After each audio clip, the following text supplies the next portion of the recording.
Hello everyone, it is I, Jebro, and today, which is Sunday, the day after I released 2 videos on the channel, yes, it's been thick, fast, furious week of awesome news. I noticed that there was an article that came out. Grouch, or Joshua Davis, the game director of Guild Wars 2, tweeted out the fact that there was this developer blog from game developer talking to Guild Wars 2 ArenaNet about their housing. So I thought, let's go through it. It's not out there widely, I don't think. I think most people have probably read it now, but I think this is also, it's an interesting place to have this. I wonder why they've gone to this specific. I've never even heard of this publication before, so maybe I'm just like not knowledgeable about things, but like, I was like, oh, okay, this seems interesting. And then I've heard some interesting snippets that have come out from this. So we're all going to read it. It says it's a 7-minute read, which means it's like 20 minutes for me. And we're going to go through it. I'm not going to read the at a glance part. Actually, let's read that. So it's by Bryant Francis, senior editor. And this was the 28th, which was literally yesterday. At a glance, Guild Wars 2 new players housing feature is a significant addition to the decade-plus old MMORPG. This is Homestead's housing in Guild Wars 2. Also, like, comment, subscribe. Massively appreciate it. If you do want to purchase Janthir Wilds, the expansion to Guild Wars 2 in 2024, releasing August 20th, then there is in the description below a link you can follow. Official ArenaNet partner, massively supports the channel and me. Appreciate it if so. If not, all good. This bar is annoying, and I couldn't get rid of it because I don't want to put my email into it. So, feedback for game developer, get rid of this. It's annoying. Implementing this feature required solving very unique design challenges to better implement home ownership. The first time I'll ever own a home, and probably the only time. ArenaNet made personal expression, not property management, the core pillar of the system. Awesome. Player housing in online games is a surprisingly fascinating topic. It's an often requested feature because it adds to the fantasy of role-playing in a virtual world, but implementing it can have a rolling array of knock-on effects, especially if it's a system developed later. ArenaNet thankfully did not run into this problem while developing the next expansion for Guild Wars 2 titled Janthir Wilds, as developers Joel Urquhart, Rick Labers, and Andrew Gray put it in a recent interview with Game Developer. Their goal with the game's new Homesteads feature wasn't to build fully implemented neighborhoods, but to add a new set of spaces for players to customize and make their own. Or as Lubers quipped, I'm really sorry if I get your name wrong, dude. Construction injuries were not something we needed to stimulate. Neither were just drastically high housing costs or tyrannical homeowners associations. That's so funny. The Homesteads feature makes for a fascinating case study of how older online games can evolve for their loyal audience. ArenaNet dodged one bullet by making housing unlimited in supply, but it still faced challenges to ensure Homesteads fit into Guild Wars 2 gameplay without trampling the existing experience. Guild Wars 2 housing feature is built on its existing decorating tools. When an MMORPG has run for as many years as Guild Wars 2 has, many loyal players become motivated by an urge to personalize their characters. But after you've shipped thousands of armor upgrades, Gray said, you start to run out of real estate on the body. Pun intended. Guild Wars 2 already... Guild Wars 2 already possessed customizable spaces, the shared guild halls and arenas that can be assembled by groups of players gathered into guilds. In these halls, players can decorate the space with walls, flags, monuments, and even custom lighting. ArenaNet had existing decoration technology to build off of and wasn't starting from scratch. Very true. Homesteads aren't located in the general game world. They're private instances each player can acquire, though they only get one per account. When they enter the homestead, they'll find a simple building with a few decorations already placed. Eka explained that during this time on The Sims 4, he learned that many players need existing decorations in place to not be intimidated by a blank slate. So true. The amount of times you get into a place and you're like, open space. Having things you can play around with will be very cool.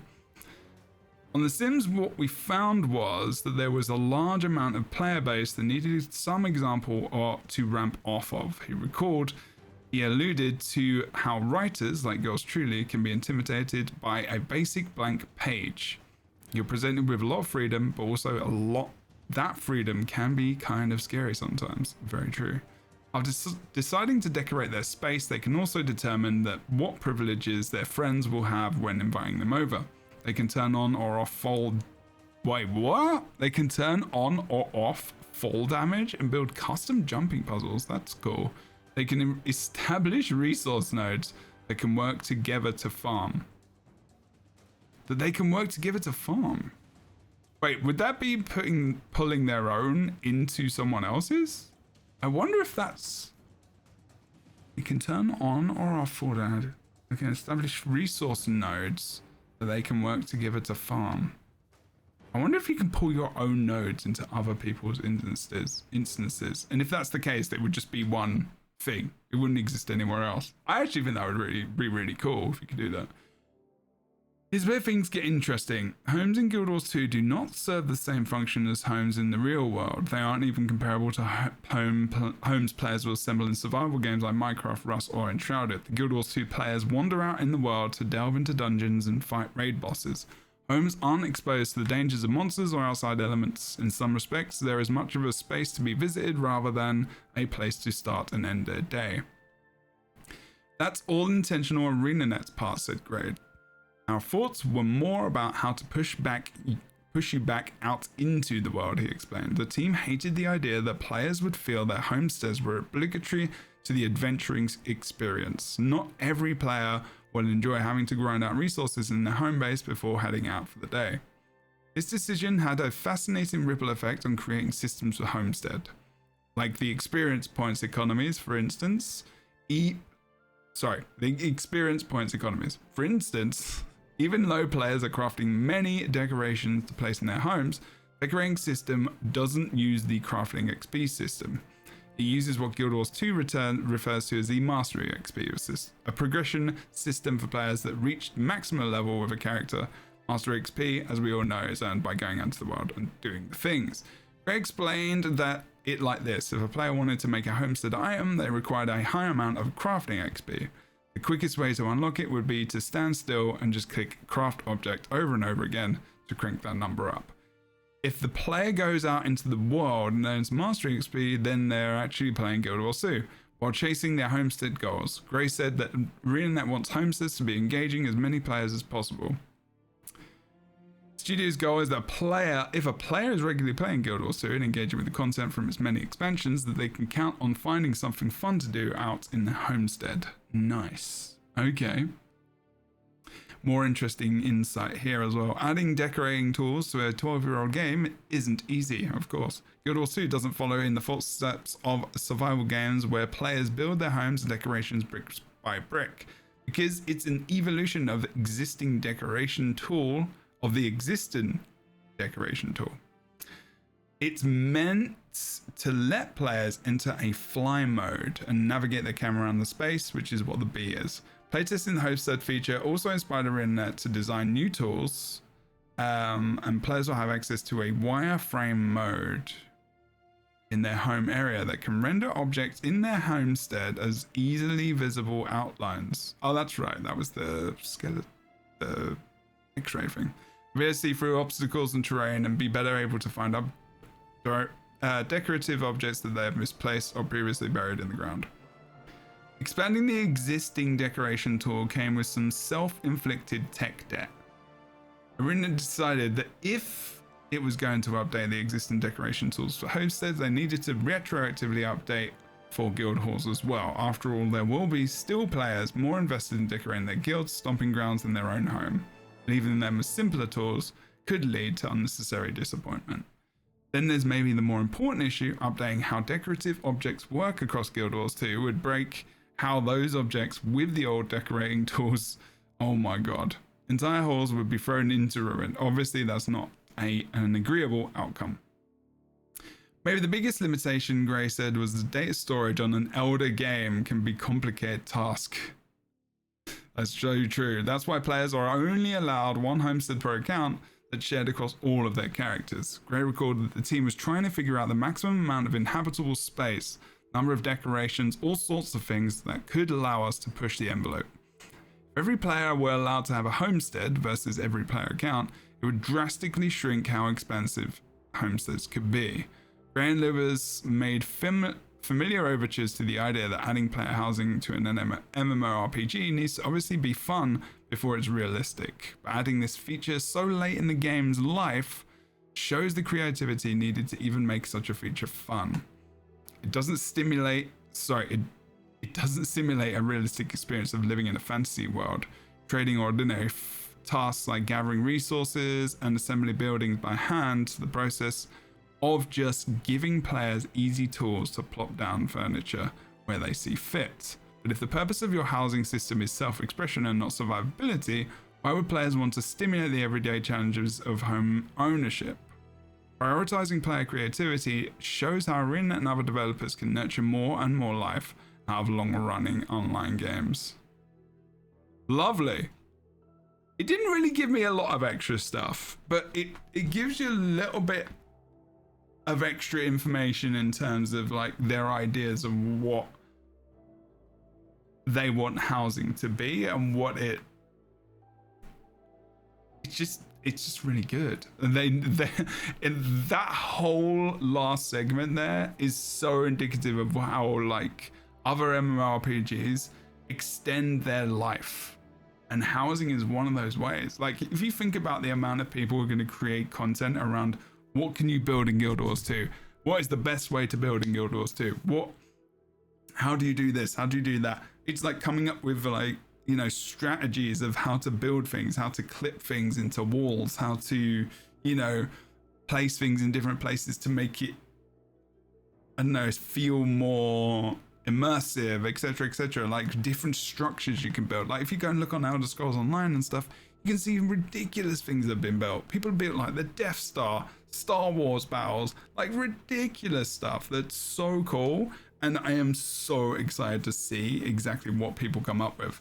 There isn't a ton of extra information in this, I will give you that, not as much as we got from the video, but this is just mainly strictly talking about how they're doing it and why maybe they felt it's not even that far. It's more about the ability to create this new feature as well in a game that's been around for almost 12 years, because that is a big deal. Actually, it's a huge deal because it builds on top of other systems, and then also realizing the real estate that already exists in the game and how much that would take, how much they may take away from the game depending on, you know, loading resources in homestead instances, and just the decorations, everything. And I wonder what it's going to be like when you first load up Guild Wars 2 after 6 months of homesteads being in and people are using them pretty often. That is going to be interesting. I think day one is going to be the biggest one, because most people are going to jump in there just to see what it's like. So I wonder, I guess there won't be that many decorations created, but very interested to see how people are going to come together and decorate these as well. Because if you can decorate them with people, then you can have like, you can do it with your friends, give them all permissions. They can have their own home and decorate there. I wonder if you can pull your resource nodes over from friends as well into this instance. And it just, I wonder if you could do that. That would be so cool. Because then if you don't have some of the nodes, you can get them from someone else, and like, you know, that could be pretty cool. But then if you remove permissions from them because, you know, you're not friends anymore or something, then maybe it just unlocks their stuff back to their account or something. I don't know. But I may have got the wrong gist. I might not have got that incorrect. But also I'm just kind of theory crafting. There's a lot of fun stuff coming to Guild Wars 2, and housing is the big one for me. I'm really excited for this. I love that this is an interview that they did. Again, this is game developer. This is not really for, I wouldn't say this is, I mean, this is for the consumer as well, other people who are interested, but this is just a very generally interesting article that is nice to see, honestly. Nice to see Joel, Rick, and Andrew in there, and hopefully we can get them on for a podcast, for the Lightbringers podcast. So if anyone is interested in seeing that kind of thing, maybe I could even interview them myself. We'll see. But yeah, it's really interesting to hear how they were thinking about also guild halls and making sure that they go back and fix that system, and just because then if they just have the same system in different areas, that will work. It will just make their, I guess it just means that it's not gonna break. I mean, like, you know, it's important to go and make older systems more refined and up to date than just kind of putting in a hat on a hat, which is what they've been talking about a lot. And I think this is one of those examples. They don't want to put another hat on top of a hat.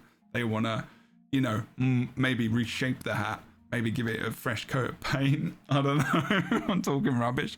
I've just had a summer on, so I just wanted to do this video very quickly and just pop it out there on a Sunday as a general chat, general hi.